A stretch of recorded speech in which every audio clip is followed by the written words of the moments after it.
உங்க கேள்வி நான் தொடர்ச்சியா பேச முடியல, இப்ப சொல்றேன். கடவுளுங்கிறவர் ஒரு சூத்திரதாரி, ஏதோ ஒரு கணக்கை வச்சுக்கிட்டு இந்த உடம்புக்குள்ள ஆத்மாவை விட்டுருக்கிறார். கடவுள் எதையுமே கொடுக்க மாட்டார். கடவுள் எதையுமே கொடுக்க மாட்டார். கடவுள் ஒரு சூப்பர்வைசர். நீங்க இங்க வந்திருக்கிறது எதுக்காக கேட்டீங்கன்னா, கடவுள் கிட்ட போய் எல்லாத்தையும் வாங்கிக்கிறதுக்காக அல்ல. நீங்க என்ன பாவ கர்மங்கள் பண்ணிருக்கீங்க, புண்ணியங்கள் பண்ணிருக்கீங்க, அதை அனுபவிச்சு முக்தி நிலை அடையறதுக்காக வந்திருக்கீங்க. முக்தி நிலைங்கிறது கடவுள் இல்லை. நீங்களே ஒரு கடவுள், ஆனா நீங்கள் கடவுள் இல்லை. கடவுள் தான், ஆனா கடவுள் இல்லை. ஏன் கேட்டீங்கன்னா, கடவுள் குவாலிட்டி உங்ககிட்ட இல்ல. அந்த கடவுள் குவாலிட்டியை வரவழைச்சுக்கிறதுக்காக தான் இந்த உடம்பு கொடுத்திருக்காரு. சனாதன தர்மம் என்ன சொல்லுது? நியாயம், தர்மம், இதை பரிபாலனை பண்ணணும். இந்த சனாதன தர்மத்தை பத்தி வீடியோ போட்டிருக்கேன், பாருங்க. அதை நீங்க ஃபாலோ பண்ணி அதுக்கு தகுந்த மாதிரி வாழ்க்கையை நடத்தினீங்கன்னா உங்களுக்கு தெரியாமே உங்ககிட்ட கடவுள் குணம் வந்துடும். கடவுள் குணம் வந்துருச்சுன்னா ஆட்டோமேட்டிக்கா நம்ம கடவுள்கிட்ட போறதுக்கு ஈஸி. சாம்பாரை கொண்டு போய் தயிர்ல போட முடியுமா? தயிரை வேணா மோரையும் சேர்த்தலாம், பால் ஆட்டுப்பாலையும் மாட்டுப்பாலையும் சேர்த்தலாம், பாலை சேர்த்தலாம். ஆனா தயிரையும் பாலையும் சேர்த்த முடியாது. சேர்த்தா உடனே உடைஞ்சிடும். அதே மாதிரிதான் இந்த மனித உடல் பக்குவப்படாம கடவுள் ஆகாது. புரிஞ்சுதுங்களா? நீ ஏன் கஷ்டம் வருதுன்னு கேட்டீங்கன்னா, கடவுளை கும்பிட கஷ்டம் வராது. கர்மங்கள் நிர்ணயிக்கப்பட்டு விட்டது. தெரிஞ்சோ தெரியாமலோ இன்னைக்கு பிரசன்னா குருஜியை பார்க்கணும் அப்படின்னு டைம் பிக்ஸ் ஆயிருக்கு. வந்து 1 மணி நேரம் காத்துட்டு உங்களால பார்க்க முடியாம போய் இப்ப வந்து முன்னாடி உட்காந்துருக்கீங்க. இது இன்னைக்கு நிர்ணயிக்கப்பட்டு விட்டது. உங்களால அவாய்ட் பண்றதுனால முடியாது. வந்து உட்காந்து என்ன பார்த்து பேசிட்டு போயிட்டு இருக்கீங்க. அந்த மாதிரி உங்க வாழ்க்கையில ஒன்னொன்னுமே நிர்ணயிக்கப்பட்டு விட்டது. எதையுமே நீங்க எடுக்க முடியாது. கர்மத்துக்கு தகுந்த மாதிரி செயல்கள் ஆல்ரெடி நிர்ணயிக்கப்பட்டிருக்கிறது. நம்ம அகங்காரம் என்ன சொல்லுது? நான் பண்றேன், நான் பண்றேன், நான் பண்றேன் சொல்லுது. நீங்க பண்ணல, பண்ணிட்டு இருக்கணும். ஆனா கடவுள்கிட்ட போய் நீங்க கடவுளை வேண்டிட்டீங்கன்னா துக்கத்திலிருந்து வெளியே வரலாம், துக்கத்தை மேனேஜ் பண்ணலாம். அதுதான் ஆன்மீகத்துக்கு ஒரு நோங்கு.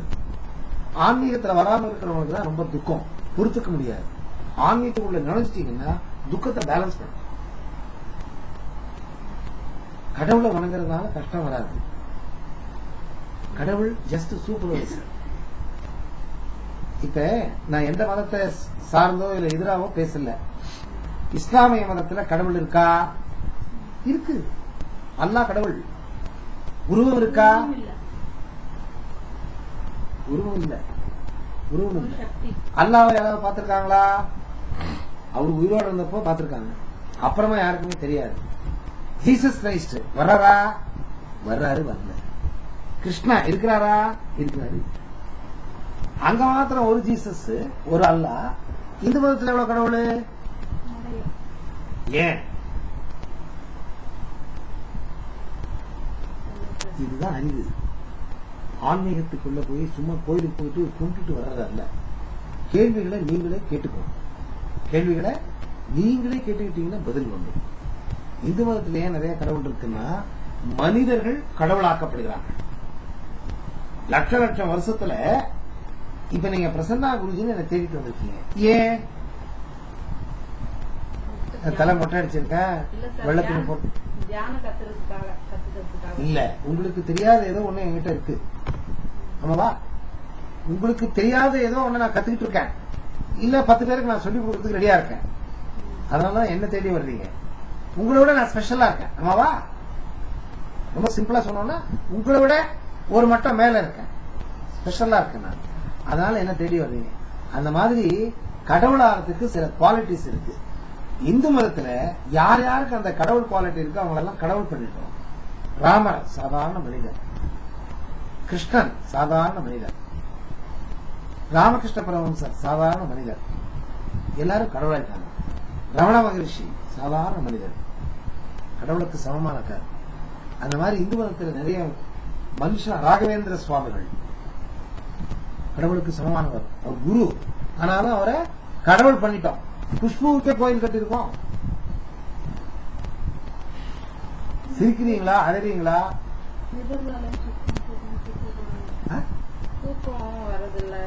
புரியுதா நான் சொன்னது? அதாவது எதிர்பார்க்காம போங்க கடவுள்கிட்ட. அறிவை பெறுங்கள். அறிவை பெற பெற பெற பெற பெற துக்கம் போயிடும்.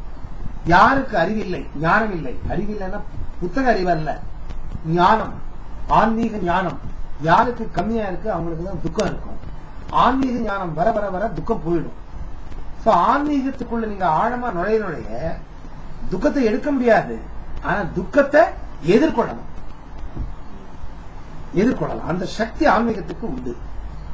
கடவுள் எல்லாத்தையும் கொடுப்பார், எதையும் கொடுக்க மாட்டார். என்ன இந்த மாதிரி புதிர் போடுறீங்க அப்படின்னு சொன்னீங்கன்னா, எதுவுமே தெரியாத ஒரு சக்தி தான் கடவுள். கண்ணுக்கு தெரியாத ஒரு சக்தி கடவுள். நாம நமக்கு தேவையான உருவத்தை போட்டுக்கிட்டு அந்த உருவத்துல வழிபடணும் ஆச்சுங்களா. அப்படின்னா கடவுள் இல்லைன்னு இல்ல, அங்க போனாதான் நமக்கு அந்த கடவுள் பாவனை வருது. அதனால அங்க போறோம். ஒரு கோயிலும் கட்டி அங்க போனாதான் அந்த பாவனை வருது. வீட்டுல அந்த போட்டோ வச்சாதான் கும்பிடுறோம். இந்த செவுத்தை பார்த்து கும்பிடுனா கும்பிடுவீங்களா? தலைகளை கெட்டு போய் காமிங்க, செவுத்துல போய் கடவுள் இருக்காமிங்க. கடவுள் இல்லாத இடம் எது சொல்லுங்க பாப்போம். இத மூடத்தனம் சொல்றீங்களா, புத்திசாலித்தனம் சொல்றீங்களா? புத்திசாலித்தனம் சொன்னீங்கன்னா புத்திசாலித்தனம், மூடத்தனம் சொன்னீங்கன்னா மூடத்தனம். அது மூடத்தனமும் அல்ல, புத்திசாலித்தனமும் அல்ல. நமக்கு ரொம்ப அருகாமையில கடவுளை கொண்டு வந்து பார்ப்போம். நமக்கு தேவையான உருவத்துல. அதுக்கு உருவம் இல்லை, ஆனா நமக்கு இஷ்டப்படுற மாதிரி நமக்கு ஆவணங்கள் எல்லாம் போட்டு கிரீடத்தை வச்சு பொட்டை வச்சு அலங்காரம் பண்ணி நமக்கு தேவையான மாதிரி பார்க்கணும். அதனாலதான் ரொம்ப பக்கத்துல போறோம். ஒண்ணுமே இல்லாம இந்த செவரு கடவுள் என்ன பாப்பீங்களா? புரியுதா ஏன் இந்த உருவம் கொடுத்தாங்கன்னு? அருகாமையில் போறதுக்காக உருவம் கொடுக்கப்பட்டிருக்கிறது. கடவுளுக்கு உருவம் இல்லை. சக்தி இந்த உலகத்தையே ஏதோ ஒரு சக்தி இயக்கிட்டு இருக்கு. அந்த சக்தி தான் கடவுள். அதனால கடவுள் பக்கத்துல நீங்க அறிவை வாங்கிட்டு போனீங்கன்னா துக்கம் வராது. சோ உங்களுக்கு அறிவு இன்னும் தேவை. அறிவு பத்தல்லை. அது எப்படி அடையிறதுங்கிறத இந்த தியானத்துக்கு போக போக போக உங்களுக்கு என்ன தெரிய வரும். நீங்க என்ன கேட்டீங்க?